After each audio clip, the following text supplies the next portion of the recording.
अस्सलाम वालेकुम and good evening. मैं हूं मेहर बुखारी। रिचर्ड ग्रेनल की जानिब से इमरान खान के हक में ट्वीट्स डिलीट होने, चीफ अवामी स्टाफ से खुशाइंद मुलाकात के बाद राब्ता मुनक़ता होने और गुज़िश्ता रोज़ हुकूमती मुज़ाकराती दरवाजे खुद बंद करने के बाद आज तहरीक इंसाफ को अमरीका से भी बज़ाहिर बड़ा झटका लगा है। अमरीकी सदर डोनाल्ड ट्रंप के करीबी दोस्त, अमरीकी अरबपति और 2016 से 20 के दरमियान डोनाल्ड ट्रंप के मुशीर तवानाई जेंट्री बीच ने आज इस्लामाबाद में प्रेस कॉन्फ्रेंस की है कि जिसमें हुकूमती मौक़िफ़ की हमायत की गई है। हुकूमत से मुज़ाकरात के खात्मे और मुख्तदर हलकों से हौसला अफजा राब्ते फाल ना होने के बाद तहरीक इंसाफ की पॉलिसी में बड़ा शिफ्ट सामने आ रहा है। पार्टी के सूबाई सदर की तब्दीली के बाद अब खैबर पख्तूनख्वा की काबीना में भी रद्दो बदल और स्पीकर को भी हटाने के इम्कानात हैं। पीटीआई मुज़ाकरात और बैकडोर राब्तों के बाद एक बार फिर मज़ामती सियासत की तैयारियों में है। 8 फरवरी को मीनार पाकिस्तान पर एहतजाजी जलसे के लिए दरख्वास्त भी दे दी गई है। ताज़ा इतलात के मुताबिक इमरान खान ने पार्टी पॉलिसी और पार्टी स्ट्रक्चर बदलने का हतमी फैसला भी कर लिया है। इमरान खान ने 26 नवंबर के एहतजाज में शामिल ना होने वाली क़यादत को साइडलाइन करने का फैसला किया है और गुज़िश्ता चंद दिनों में इमरान खान के रवैये और हिकमत अमली में 2 बड़ी तब्दीलियां देखने को आई हैं। एक, उन्होंने हुकूमत से मुज़ाकरात के खात्मे का ऐलान किया। दूसरा, पार्टी के अंदर तंजीमी ओहदों में रद्दोबदल करना शुरू कर दी है। खैबर पख्तूनख्वा में अली अमीन गंडापुर की जगह जुनेद अकबर को पार्टी सदर और कौमी असेंबली में पब्लिक अकाउंट्स कमेटी का चेयरमैन मुंतखब कर लिया गया और अब ये इतलात आई हैं कि खैबर पख्तूनख्वा काबीना में भी बड़े पैमाने पर रद्दोबदल के इम्कानात हैं। स्पीकर खैबर पख्तूनख्वा बाबर सलीम स्वाति से ओहदा वापस लेने की तैयारियां हैं तो सूबाई वजीर खुराक जाहिर शाह तुरू, फैसल तरकई और कासिम अली शाह की वजारतें भी खतरे में हैं। साबिक सूबाई वजीर शकील खान को काबीना में शामिल किए जाने और तैमूर सलीम झगड़ा और अली जमान को भी नए कलमबंद दिए जाने के इम्कानात हैं। नाज़रीन, इसी हवाले से वजीर आला ने 31 जनवरी को अहम इजलास तलब कर रखा है कि जिसमें अहम फैसले मुतवक्के हैं और इमरान खान ने भी हफ्ते को तैमूर सलीम झगड़ा को जेल बुला लिया है। इसी तरह जरा ये भी बता रहे हैं कि तहरीक इंसाफ खैबर पख्तूनख्वा के जनरल सेक्रेटरी अली असगर को भी तब्दील करके उनकी जगह अरबाब शेर अली या फिर आतिफ खान को जिम्मेदारी सौंपी जा सकती है। अरबाब शेर अली के जो इससे पहले तहरीक इंसाफ पेशावर के सदर थे, मगर अब जब जुनेद अकबर पार्टी की सूबाई सदर तैनात कर दिए गए हैं तो उनकी तैनाती के बाद उनके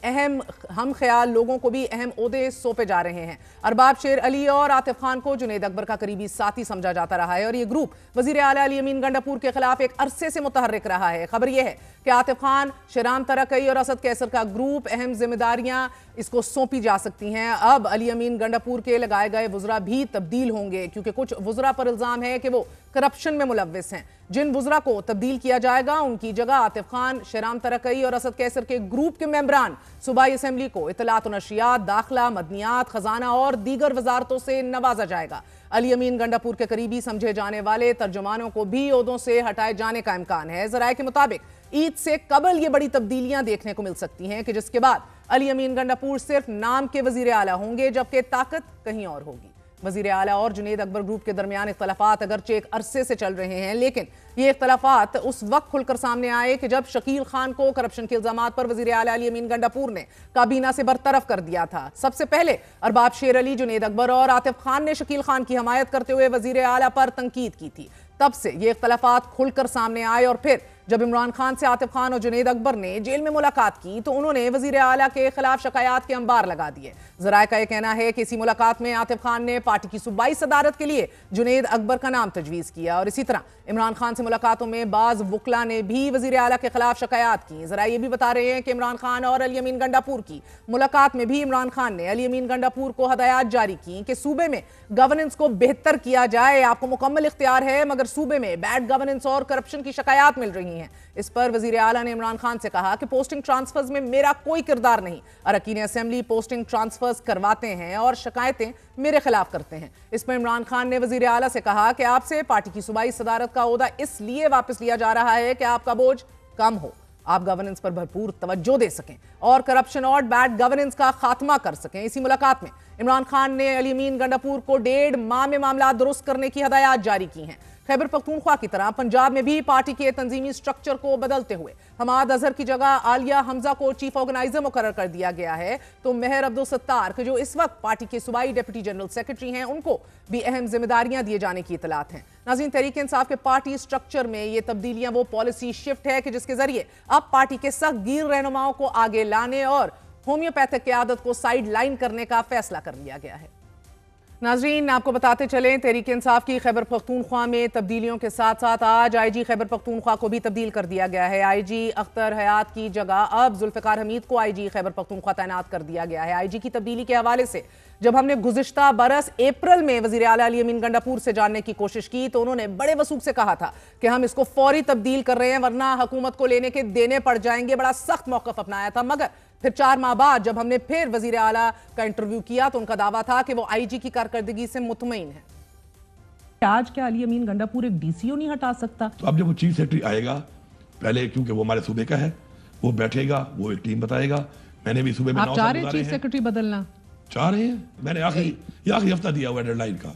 इस हफ्ते में ना हुआ तो ये चीफ सेक्रेटरी अच्छा अफसर है, मैं अब ये भी नहीं कहता हूँ। और आईजी जो है उसने जो किया हमारे साथ, उसको आप एक साइड पे इधर रख दें। वो तब्दील नहीं करना चाह रहे आप? नहीं, मैं उसको भी करूंगा, उसको भी करूंगा। अपने सूबे में अभी चीफ मिनिस्टर साहब कितना कंट्रोल है आपका? आप नदीम अफजल चौधरी को भी तब्दील करना चाह रहे थे, चीफ सेक्रेटरी को, आईजी को भी, और कह रहे थे ये अब आप देखेंगी कि हफ्तों के अंदर होगा। 4 महीने गुजर गए, वो अपने मनसब पे कंफर्टेबल। क्या करना है जी, मैंने तो सुबह चलाना है और सुबह मैं चला पा रहे हैं इनके साथ, जबरदस्त चला रहा हूँ, अपनी मेरी पूरी ग्रिप है माशाल्लाह। मगर ये जो ऊपर के होते हैं, आप इनके ऊपर आपकी बात नहीं सुनी जा रही। Chief secretary, IG? Chief secretary और आईजी विफाक से आते हैं, वो वहाँ बैठे हुए हैं, पुलिस अपना बेहतरीन फर्ज अंजाम दे रही है। बड़ी तब्दीलियों के बीचों बीच मगर अली अमीन गंडापुर की वजारत आला को फिलफौर खतरा नहीं, लेकिन ये ज़रूर है कि काबीना के अहम तरीन रुकन जो हैं वो अब तब्दील किए जाएंगे और आगे बढ़कर फ्रिक्शन भी हो सकती है। वज़ीर आला की मुश्किलात में आने वाले दिनों में इजाफा भी हो सकता है और तहरीक इंसाफ के सख्त गिर रहनुमाओं को अहम जिम्मेदारियां सौंपने के बाद वफाकी हुकूमत की मुश्किलात में भी इजाफा जरूर होगा। तहरीक इंसाफ हुकूमत से मुज़ाकराती अमल मुकम्मल तौर पर खत्म कर चुकी है। चेयरमैन बैरिस्टर गोहर हुकूमत को इल्जाम दे रहे हैं कि हुकूमत अगर अपना जवाब शेयर करती तो इस पर गौर किया जा सकता था, लेकिन वो चाहते ही नहीं कि मुज़ाकरात हों। दो तरफा ब्लेम गेम चल रही है। हुकूमत मुज़ाकरात के खात्मे का सारा मलबा तहरीक इंसाफ पर और पीटीआई हुकूमत की गैर संजीदगी पर डाल रही है। लेकिन पार्टी पॉलिसी में तब्दीली के बाद पीटीआई अब ऐवानों के अंदर और बाहर हुकूमत को टफ टाइम देने के लिए जारहाना हिकमत अमली अपनाएगी। लेकिन बैकडोर राब्तों के हवाले से भी तहरीक इंसाफ ने अपनी हिकमत अमली बदली है या नहीं, इस हवाले से अंसार अब्बासी की खबर के मुताबिक तहरीक इंसाफ ने अगरचे हुकूमत से बाज़ाब्ता बातचीत का अमल खत्म कर दिया है, लेकिन बैक चैनल मुज़ाकरात के हवाले से पार्टी क़यादत को ऐसी कोई हदायत जारी नहीं की गई। लेकिन हमारे ज़राए बता रहे हैं कि पीटीआई के सीनियर रहनुमा एक और बड़ी मुलाकात का दावा भी कर रहे हैं। आपको बताते चलें कि कैसे वक्त में कि जब पीटीआई ट्रंप इंतजामिया की जानिब से इमरान खान के हक में किसी बयान या मुतालबे का इंतजार कर रही है, ऐसे में अमरीकी सदर डोनाल्ड ट्रंप के करीबी दोस्त अमरीकी अरबपति 2016 से 20 के दरमियान ट्रंप के मुशीर तवानाई जेंट्री बीच ने इस्लामाबाद में प्रेस कॉन्फ्रेंस करते हुए इमरान खान के हक में रिचर्ड ग्रेनल के ट्वीट्स और अमरीका में पाकिस्तान से मुतल्लिक पाए जाने वाली राय के हवाले से तफसीली गुफ्तगू की। रिचर्ड ग्रेनल से मुतल्लिक एक सवाल के जवाब में जेंट्री बीच ने रिचर्ड ग्रेनल को बेहतरीन इंसान करार देते हुए कहा कि रिचर्ड ग्रेनल को गुमराह किया गया है। उन्होंने मुझे खुद बताया कि इंटरनेट पर ऐसी बहुत सी डीप फेक मौजूद हैं कि जिनकी वजह से वो काफी मायूस हुए, मगर मेरा मानना है कि जो हम पाकिस्तान में कर रहे हैं उससे मुतल्लिक वो इसकी मुकम्मल सपोर्ट करते हैं। I think Rick Grenell is one of the finest people I've ever met. He may have been misled. I also would tell you, he personally told me there are a number of deep fake AI presentations on the internet that have been made out there about that it actually is not true or real at all. वाज़ेह रहे कि इससे पहले Richard granal ने एक interview में तर्जुमान अमरीकी दफ्तर Matthew Miller का हवाला देते हुए कहा था कि मैथ्यू मिलर भी यही कहना चाह रहे थे कि इमरान खान को रिहा किया जाए। उन्होंने इमरान खान पर करप्शन के इल्जामात को भी झूठा करार दिया और ये मुतालबा किया कि अगर इमरान खान वजारत उज़्मा का इंतखाब लड़ना चाहते हैं तो अवाम को फैसला करने दिया जाना चाहिए। इस इंटरव्यू से पहले रिचर्ड ग्रेनल मुतअद्दिद ट्वीट्स में इमरान खान की रिहाई का मुतालबा करते रहे। 26 नवंबर 2024 को रिचर्ड ग्रेनल ने एक ट्वीट में ये लिखा कि पाकिस्तान को देखिए, उनका ट्रंप की तरह का लीडर झूठे इल्जामात के तहत जेल में है, दुनिया भर में सियासी मुकदमात बंद किए जाएं। इसके बाद एक और ट्वीट में लिखा कि इमरान खान को रिहा करो और फिर हकीकी आजादी का ट्वीट भी कर दिया। मगर अब रिचर्ड ग्रेनल ने ये सारे ट्वीट्स डिलीट कर दिए हैं, सिर्फ फ्री इमरान खान का एक ट्वीट उनकी वॉल पर अभी भी मौजूद है। और आज जब जेंट्री बीच से मौजूदा सेटअप और मुल्की इस्तेहकाम के हवाले से सवाल किया गया तो उनका जवाब था कि पाकिस्तान इस वक्त स्टेबल है, मुस्तहकम है और यही वजह है कि हम अपने सरमायाकारों का पैसा जाया नहीं करना चाहेंगे। हम समझते हैं कि IMF का पाकिस्तान में असर रसूख कम करने की जरूरत है। बहुत ज्यादा पाबंदियां पाकिस्तानी मुईशत के लिए अच्छी नहीं है। हमारे दिलों में मौजूदा क़यादत के लिए इज्जत है, period.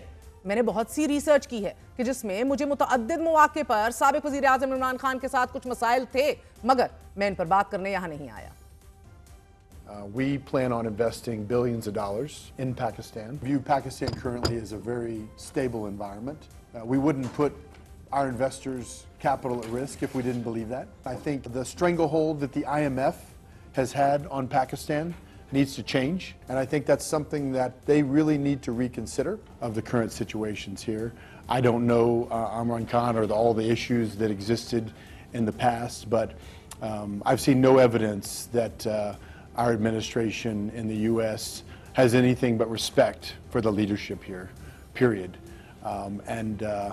With some of my own research that I've done, I think there were a lot of issues with that former prime minister, but again, that's not what I'm here to talk about.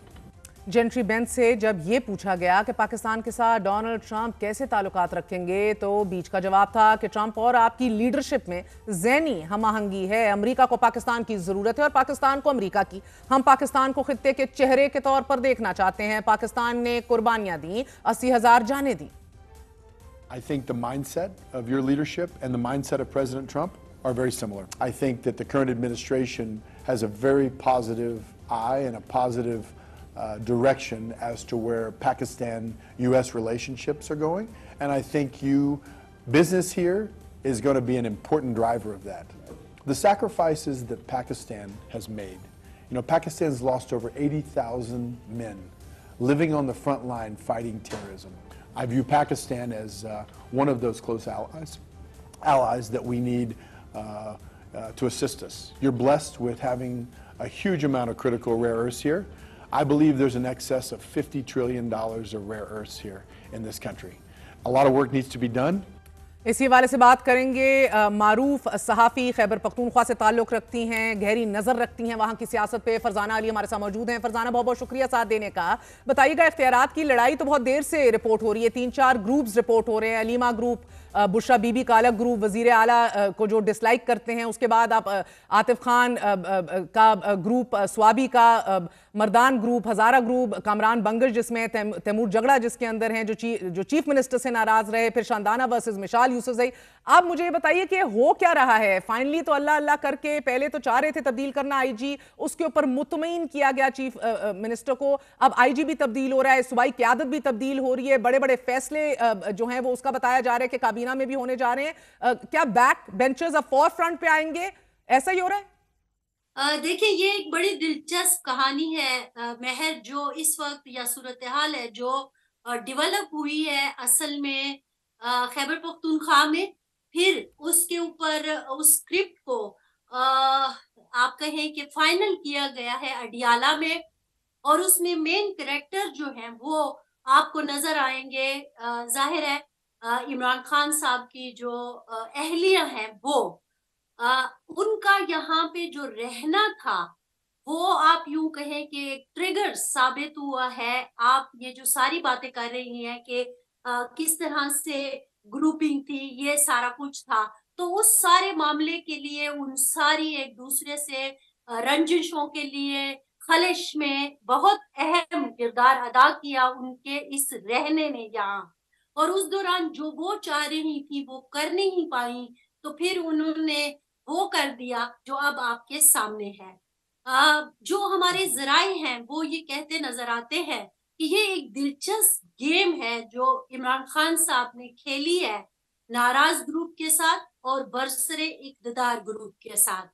वो दोनों को इस्तेमाल करके अपने लिए जाहिर है मामलात बनाना चाहते हैं। और मामलात क्या होंगे? यही होंगे कि वो लोगों को ये कह रहे हैं कि आप घरों से निकले, मेरे लिए कुछ करें। और उसकी सूरत हाल आपने देख ली। उन्होंने ऐसे लोगों को चुना ऐसा करने के लिए जो पहले ही ये दावा कर रहे थे कि हमें आगे नहीं आने दिया जाता, और जो सिंसियर लोग हैं उनको पीछे धकेल दिया गया है। इसीलिए ये जो मामलात हुए, मुजाहरे हुए या जो भी कुछ हुआ, धरने की तरफ जाने की हमने कोशिश की, जो हमने रैलियां निकाली वो कामयाब नहीं हो पाई।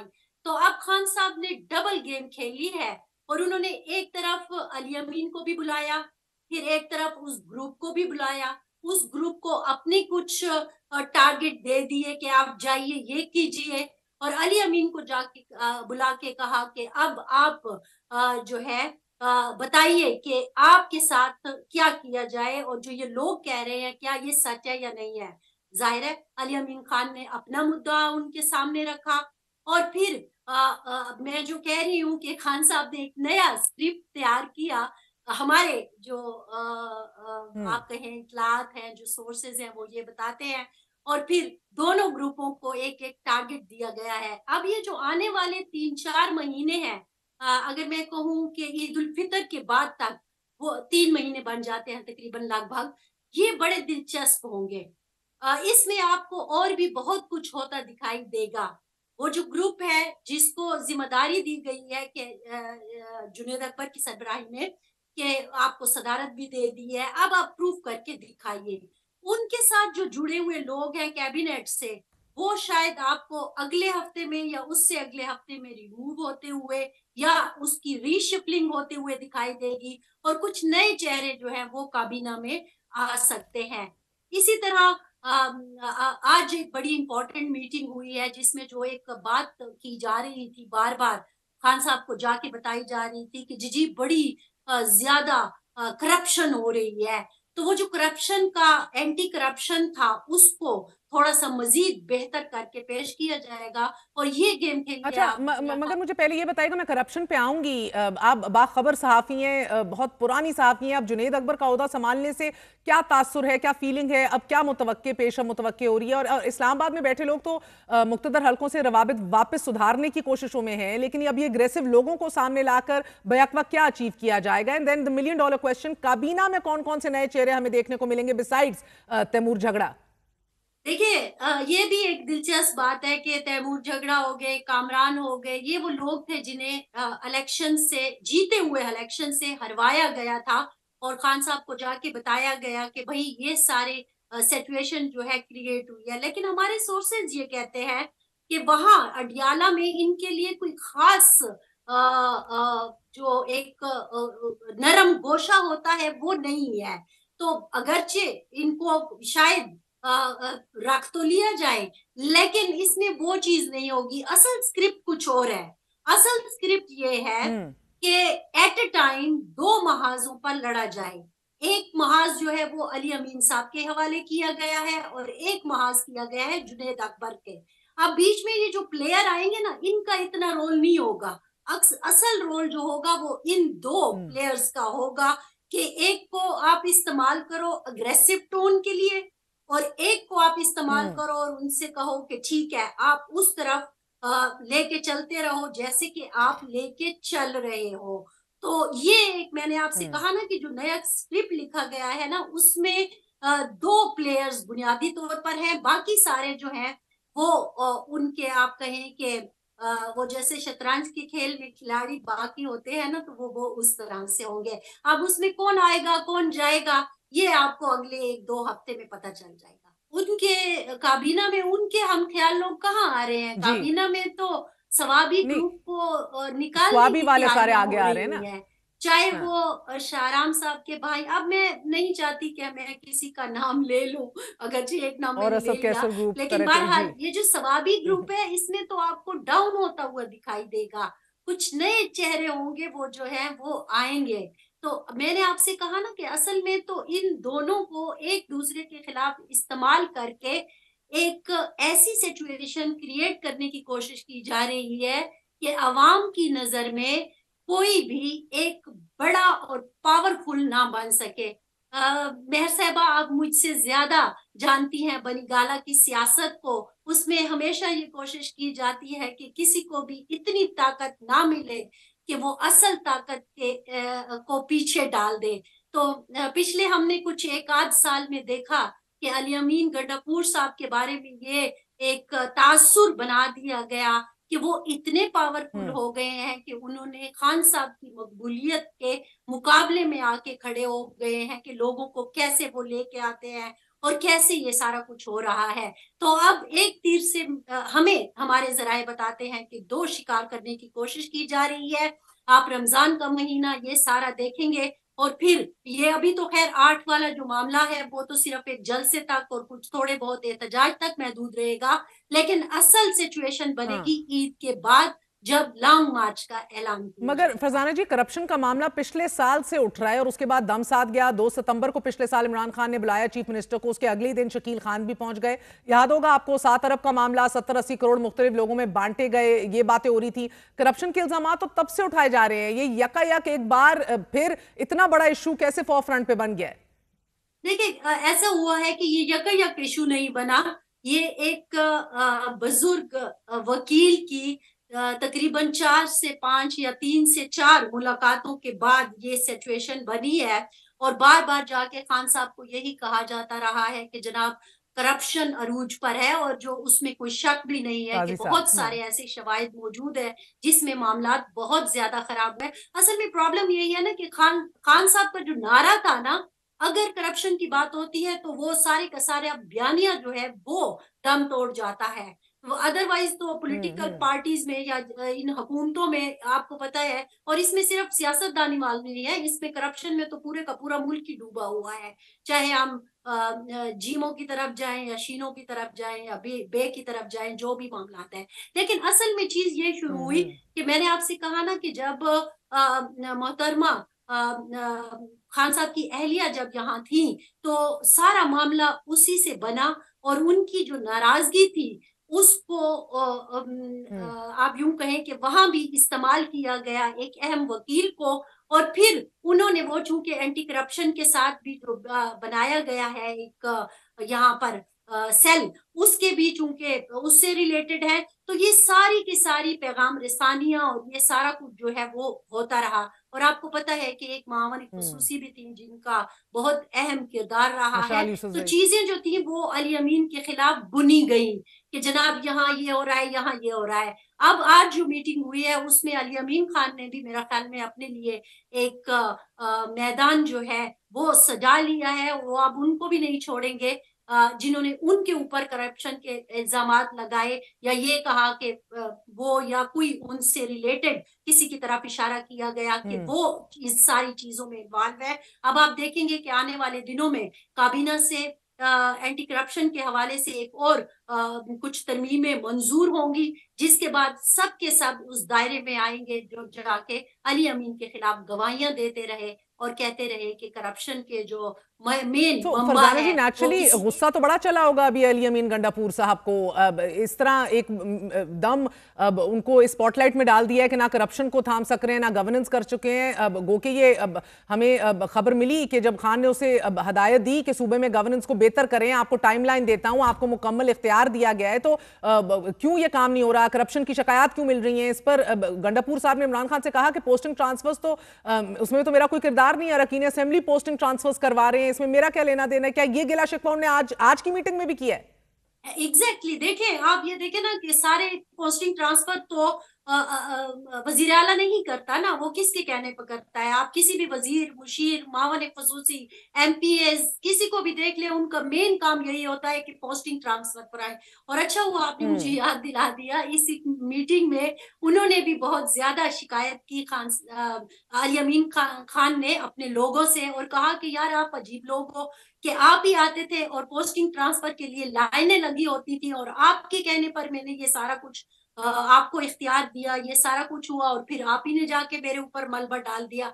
तो मैं आपसे यही कह रही हूँ कि अभी ये जो एक दो तरमीम होंगी अगले काबीना, शायद कमिंग जुमे वाले में तो ना हो सके, उसके बाद वाले में, तो वो आप फिर देखेंगे कि उन्होंने शिकंजा कैसे किसी और तरफ सख्त करने की कोशिश की है। तो ये जो मैं आपसे अर्ज यही कर रही हूँ कि ईद तक का ये जो मामला है ना, फिर उसमें आप देखेंगे कि आपको बहुत सारी चीजें ऐसी नजर आएंगी कि ये जो नया स्क्रिप्ट लिखा गया है, बज़ाहिर तो आपको ये दिख रहा है ना कि एक ऐसे बंदे को जो कि एक आम सा वर्कर था उसको सदारत देकर आपने कोई बहुत बड़ा कारनामा सर अंजाम दे दिया और आपने कहा है कि हाँ ये मेरे वो अहम लोग थे जिन्हें पीछे धकेला गया था, मैं अब इनको आगे ला रहा हूँ। लेकिन असल में मामला कुछ और है और दूसरे को भी यही कहा गया है कि आपकी मर्जी, जो आप चाहें वो आप कीजिए, मुझे रिजल्ट दी। और जो माजी की तमाम तर कमेटियां थी उनका क्या स्टेटस होगा फरजाना जी? गुड गवर्नेंस के ऊपर कमेटी बनाई गई, शकील खान साबिक गवर्नर केपी के,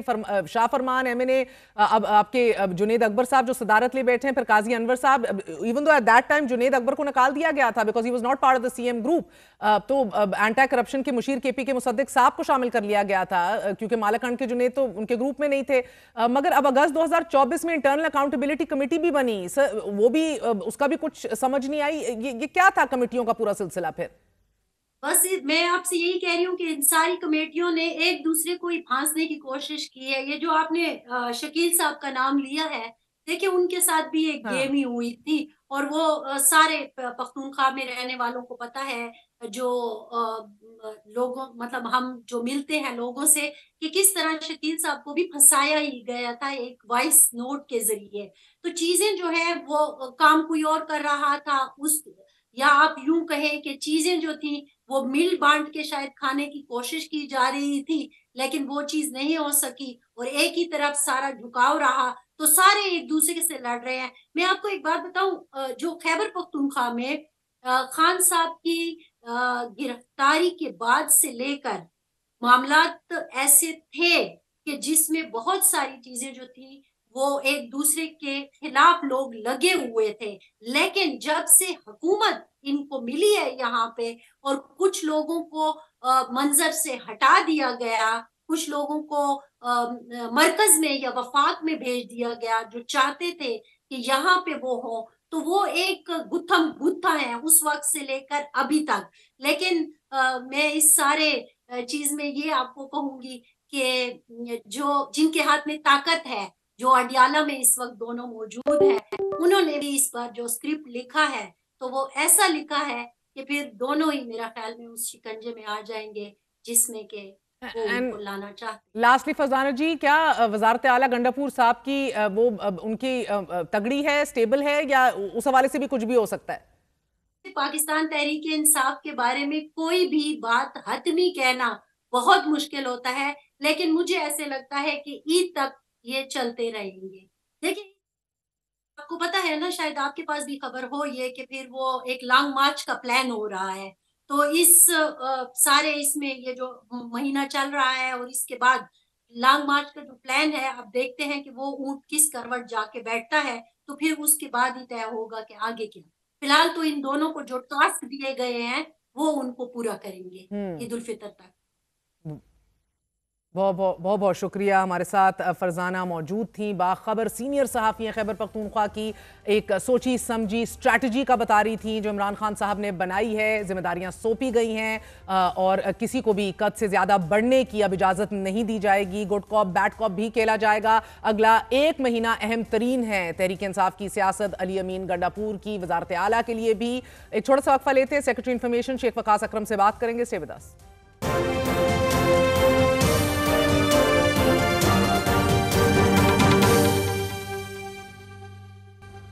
हमारे साथ मौजूद हैं सेक्रेटरी इंफॉर्मेशन तहरीक इंसाफ शेख वकास अकरम साहब। शेख साहब बहुत बहुत शुक्रिया साथ देने का।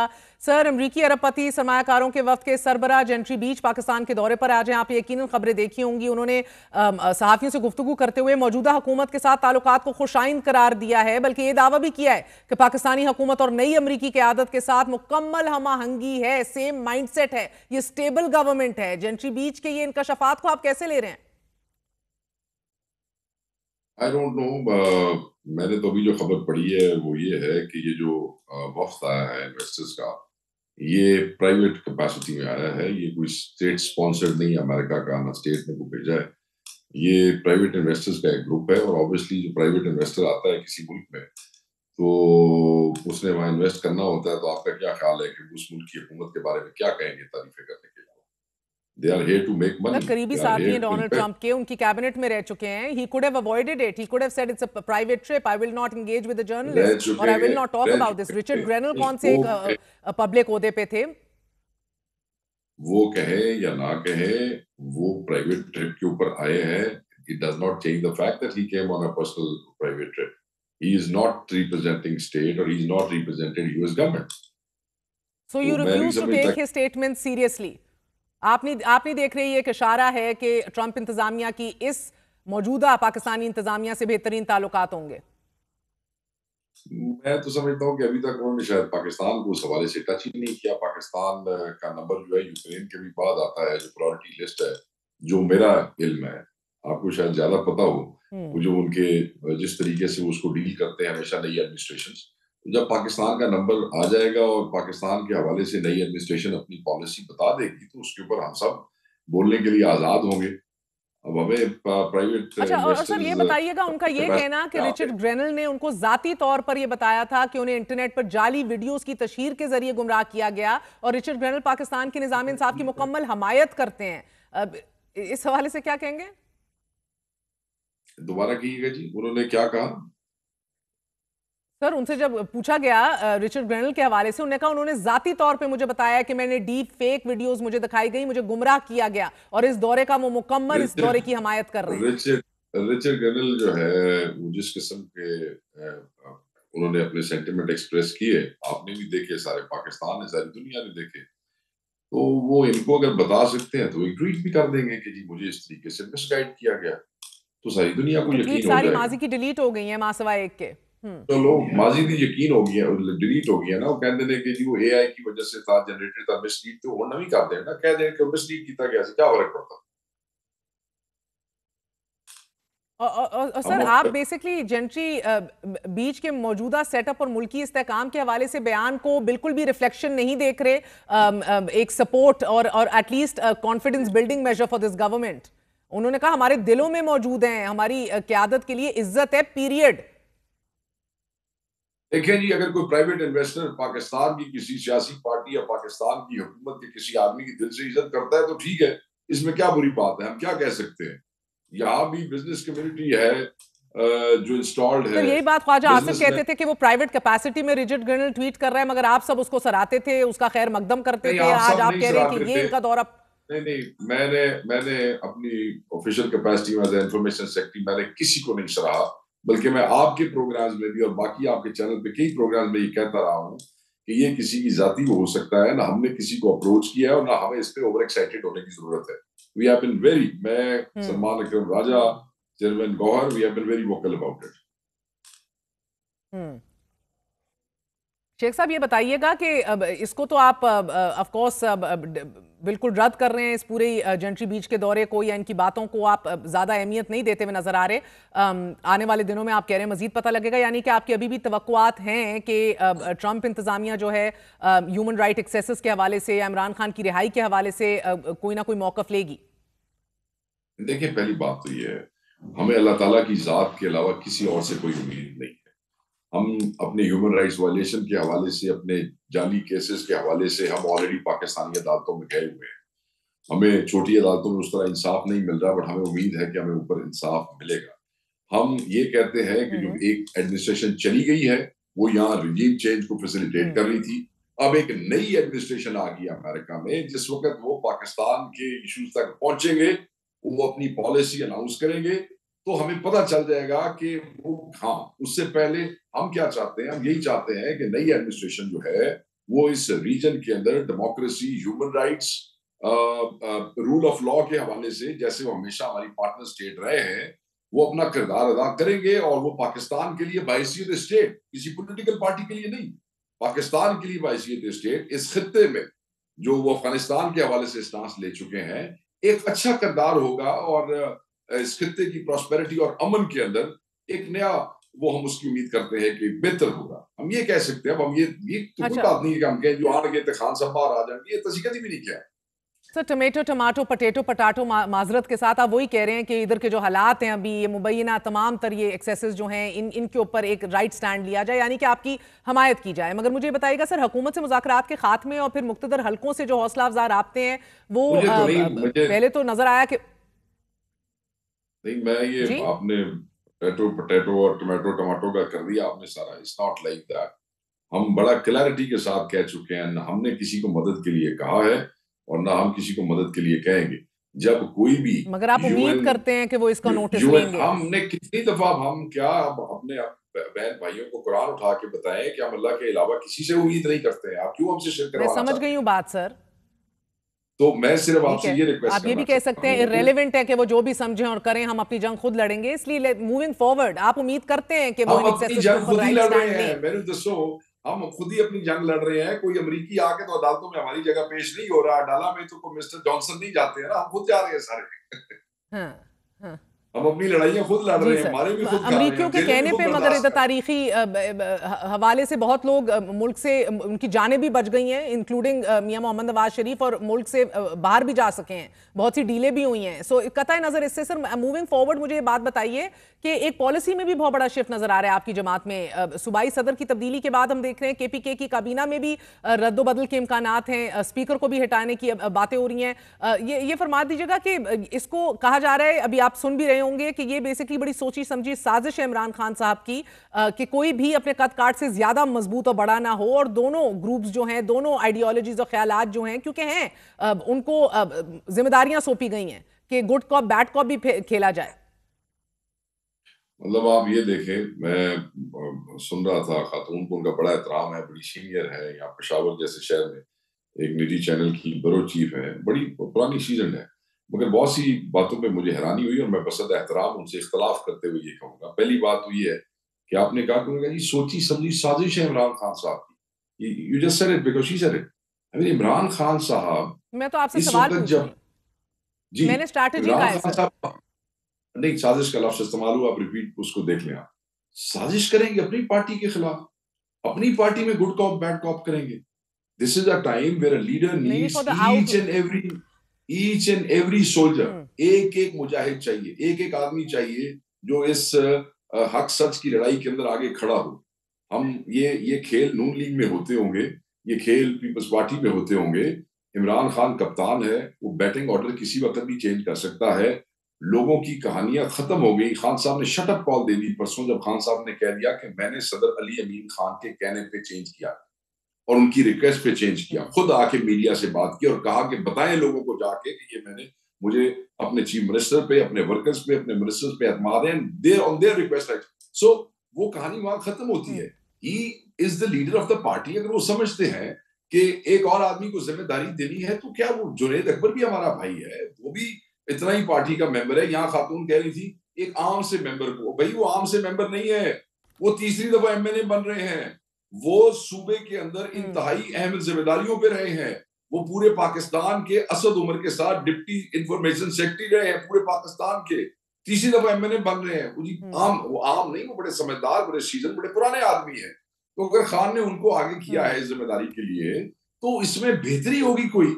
और उस पर अली अमीन साहब ने सबसे पहले उनको मुबारकबाद दी है। तो हमारी अपनी पार्टी के अंदर अगर हम बैटिंग या बॉलिंग ऑर्डर चेंज करते हैं, तो इतनी बड़ी कंट्रोवर्सी, मतलब वो खान साहब की गुफ्तगू, अगर आप मुझे इजाजत दें बहन, तो मैं बताऊं कि वो अभी बता रही थी कि खान साहब को बुलाया, खान साहब ने अली अमीन को बुलाया, फिर खान साहब ने अली अमीन से पूछा ये मैंने ये तो पता नहीं कि एक सी इमरान खान, दूसरा सी अली अमीन, या फिर उत्तर लगा ऐसे रिकॉर्डिंग का कैमरा। ये खातून कब अंदर गई, कब इमरान खान साहब ने इनको बताया, या अली सर अमीन अब ने आप इनके कान में जर्नलिस्ट के जराए को तो ना चैलेंज कीजिए ना, our job is to give news. तो I mean you can say ऐसा नहीं है, मगर वहां हुई है, देखें जो गुफ्तगू वहां हुई है, हाँ। वो मेरे से, अली अमीन से, खान साहब से ज्यादा, या वो जो कैमरे में सुन रहे थे, कोई नहीं जानता।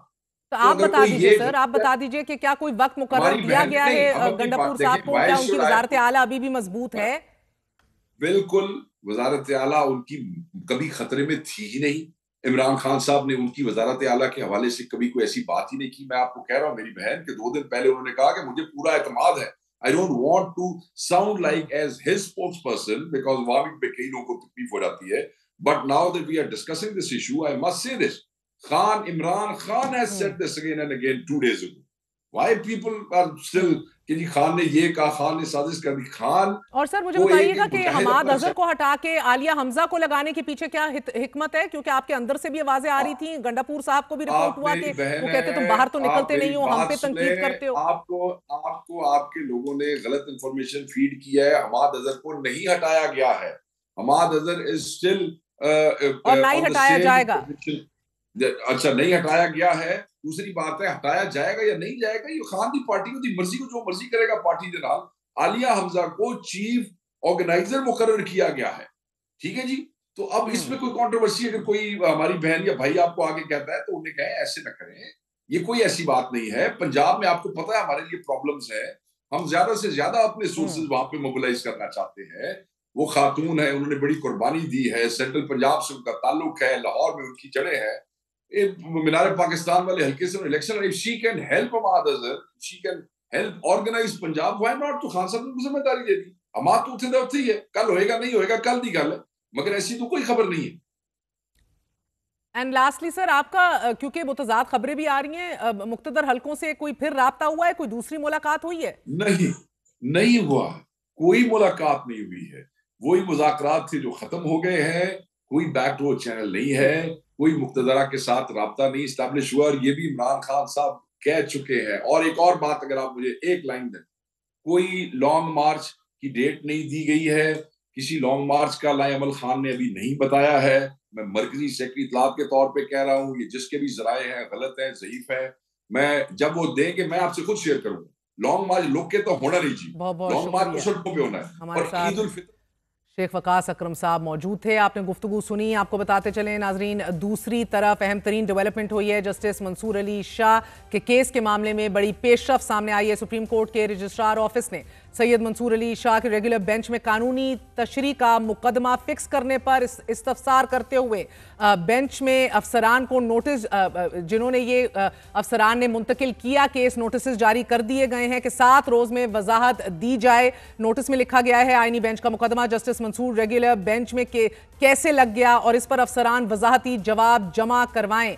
ये वो इशू बन गया है जिधर एक बेंच दूसरे बेंच के खिलाफ जुडिशल ऑर्डर्स को रद्द कर रहा है, एक बेंच फुल कोर्ट का तकाजा कर रहा है, दूसरा डिनाई कर रहा है। ये वो रिफ्ट है जो हर गुजरते दिन के साथ नुमाया होती चली जा रही है। आपको बताते चलें, आज ही फौजी अदालतों में सिविलियंस के ट्रायल के खिलाफ इंट्रा कोर्ट अपील पर होने वाली समाअत के आगाज पर ही वजारत दिफा के वकील ख्वाजा हारिस ने मिलिट्री ट्रायल का रिकॉर्ड आईनी बेंच के सामने पेश कर दिया और दौरान समाअत जस्टिस जमाल खान मंदोखेल ने रिमार्क्स दिए कि मिलिट्री ट्रायल किस बुनियाद पर चैलेंज हो सकता है। वकील वजारत दिफा ने कहा कि अगर मजाज अदालत ना हो, बदनीयती पर मुश्तमिल कार्रवाई चले या फिर इख्तियार समाअत से तजावुज हो तो ट्रायल चैलेंज हो सकता है। और अगर मिलिट्री ट्रायल में कोई मुल्जिम इकबाल जुर्म कर ले तो इसे इस्लामिक कानून के तहत रियायत मिलती है। दौरान समाअत जस्टिस नईम अख्तर अफगान ने रिमार्क्स दिए कि बतौर chief justice Balochistan military courts के फैसले के खिलाफ अपीलें सुनी हैं और ऐसा नहीं कि मिलिट्री कोर्ट्स फैसले में सादा कागज पर लिख के दे दिया जाता है कि मुल्जिम कसूरवार है या नहीं। जब हाई कोर्ट्स में अपील दायर होती है तो जीएचक्यू पूरा रिकॉर्ड देता है कि जिसमें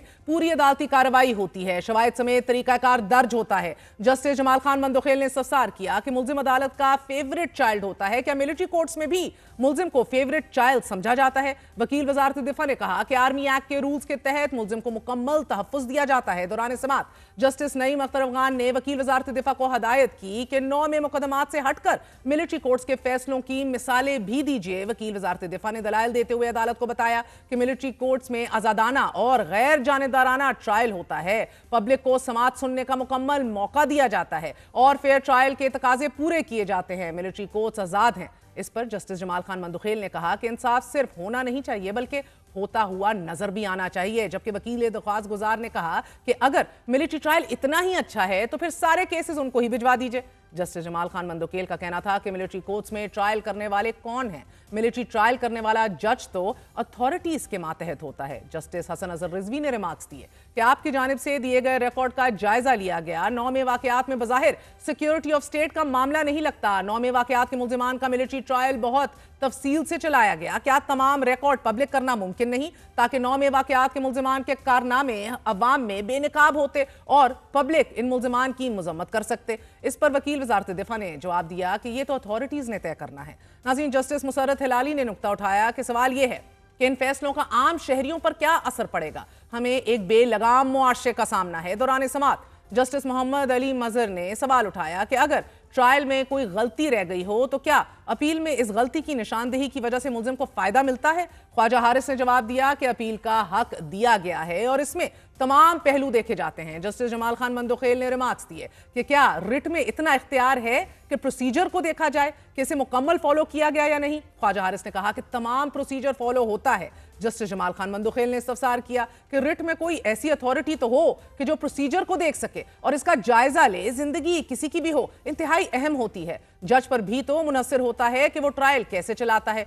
दौरान समाअत जस्टिस मुसर्रत हिलाली ने रिमार्क्स दिए कि अफसोस है कि सोशल मीडिया पर ऐसे तासुर दिया जाता है कि जैसे हम किसी सियासी पार्टी से ताल्लुक रखते हैं। मेरा ताल्लुक खैबर पख्तूनख्वा से है। मेरा मिलिट्री ट्रायल पर इसके असरात की वजह से सवाल करती हूं, लेकिन अफसोस मेरे इन सवालात की वजह से मुझे सियासी पार्टी से जोड़ दिया जाता है। जस्टिस मुसर्रत हिलाली ने भी पेश करदा रिकॉर्ड का जायजा लिया और चशमदीदा गवाहों के हवाले से सवाल उठाया। ख्वाजा हारिस ने कहा कि आप इतनी तफसील से मिलिट्री कोर्ट्स की दस्तावेजात देख रही हैं और ऐसे सवालात उठा रही हैं, कल को अपील आपके पास आनी है, आपको केस के मेरिट से मुतल्लिक सवाल नहीं पूछने चाहिए कि यह मामला अभी आपके पास अपील में आना बाकी है।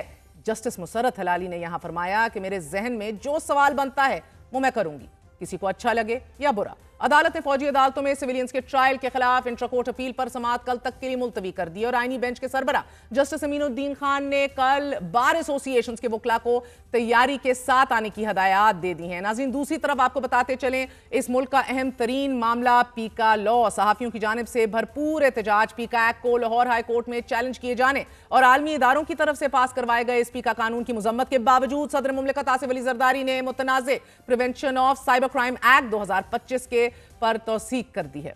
हालांकि सहाफी तंजीमों के मुताबिक सदर मुमलिकत आसिफ अली जरदारी ने मौलाना फजल रहमान की दरख्वास्त मानते हुए पार्लियामेंट्री रिपोर्टर्स एसोसिएशन पाकिस्तान की तजवीज़ आने तक ये यकीन दिलाया था कि तरमीमी बिल पर वो दस्तखत नहीं करेंगे, मगर आज आज़ादी इजहार और इंसानी हकूक के लिए खड़े होने वाली पीपल्स पार्टी के सदर ने एक ऐसे बिल पर दस्तखत कर दिए हैं कि जो पाकिस्तान में बाकी बच जाने वाली मुखालिफ आवाज़ों को भी बंद कर देगा। मगर हैरत अंगेज बात यह है कि पीपल्स पार्टी अपने आप को इस बिल की मंजूरी से डिस्टेंस भी कर रही है। ये पीका लॉ वैसे भी खराब लॉ था मेरी नज़र में। वाजे है कि आप लोगों से बातचीत नहीं हुई, ना पाकिस्तान मीडिया काउंसिल के साथ हुई, ना ब्रॉडकास्टर एसोसिएशन, ना देखिए ये कोई मुश्किल काम नहीं होता, 2 दिन का काम होता है। तो मैं तो आपको पीपल्स पार्टी की तरफ से एश्योरेंस दिलाती हूँ कि हम अगर वो नहीं मिल रहे तो हम आपके साथ जरूर मिलेंगे, तो हम फिर से खोल देंगे, हम अमेंडमेंट्स लाएंगे, मैं आपके साथ अमेंडमेंट्स लेके आऊंगी। हालांकि ये बिल पीपल्स पार्टी की मदद से पहले कौमी असेंबली और कायमा कमेटी और फिर सेनेट और उसकी कायमा कमेटी से मंजूर हुआ, जिस पर कल भी सहाफी तंजीमें एहतजाज करती रहीं और आज भी सदर मुमलिकत की तरफ से तौसीक पर मुल्कगीर तहरीक चलाने का ऐलान कर दिया गया। आपको बताते चले, हुकूमत की तरफ से यह कानून साजी और सदर आसिफ अली जरदारी की जानिब से तौसीक एक ऐसे वक्त में हुई है कि जब नौ मुंतखब अमरीकी सदर डोनाल्ड ट्रंप ने आज़ादी इजहार राय पर पाबंदियों को खत्म करने के साथ साथ सोशल मीडिया कॉन्टेंट क्रिएटर्स को मजीद कवरेज देने का ऐलान किया है और ट्रंप की मुकर्रर करदा व्हाइट हाउस की नई प्रेस सेक्रेटरी ने सोशल मीडिया कंटेंट क्रिएटर्स को व्हाइट हाउस के प्रेस कार्ड्स हासिल करने की भी दावत दे दी है। ये एक अजीब मंतक है। वो चाहते हैं कि डोनाल्ड ट्रंप का पैगाम पूरी कौम तक जाए।